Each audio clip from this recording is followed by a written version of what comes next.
This is the Washington Times front page for Memorial Day, Monday, May 29th, 2023. Thanks for joining us. I'm George Gerbo. President Biden and House Speaker Kevin McCarthy's deal to hike the debt ceiling until after the 2024 election has both Republicans and Democrats up in arms.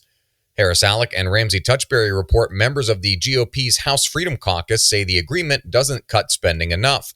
Some Democrats, meanwhile, say the proposed changes to welfare work requirements are too drastic. The agreement would raise the $31.4 trillion debt limit until after the 2024 presidential election, take back billions of dollars in unspent pandemic relief, and cut funding for the IRS. Domestic spending would be flat for the upcoming fiscal year. Defense spending is set to grow by more than $26 billion in the deal, and after this year, the agreement would cap the growth of federal spending at 1% through 2025.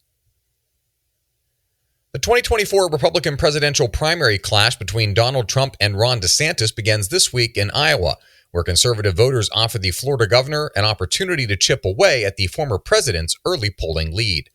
Susan Ferricchio reports DeSantis will hold an official kickoff event Tuesday in Des Moines and make several stops around the Hawkeye State a day later.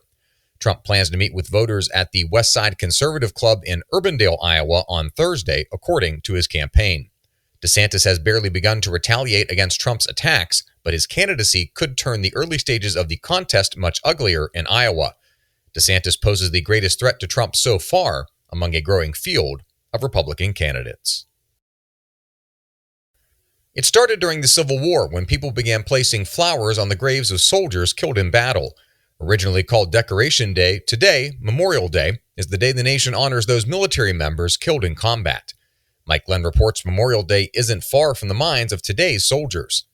Hundreds of sailors and Marines lined the deck of the USS Wasp last week as the warship sailed up the Hudson River to kick off Fleet Week, New York City's salute to the sea services. Fleet Week has been held in New York City nearly every year since 1984. And finally, being ghosted on dating websites by suitors who abruptly vanish without a word may hurt, but matchmakers say the trend of being zombied is just plain scary. Sean Salai reports the term refers to someone who returns back into your world after you've ended things romantically. The experience usually occurs when a former dating contact suddenly reaches out through a dating app or through a social media friend request or a comment on a post. Like ghosting, dating experts say zombieing is a rude behavior that arises from the online anonymity of not having to look another person in the eye while messaging.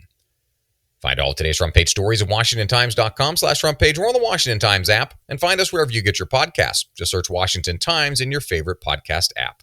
You can also find us on Twitter and Instagram at Wash Times for breaking news, sports, commentary, and more. For the Washington Times, I'm George Gerbo, wishing you a safe Memorial Day and to remember today those who have given the last full measure of devotion for our country.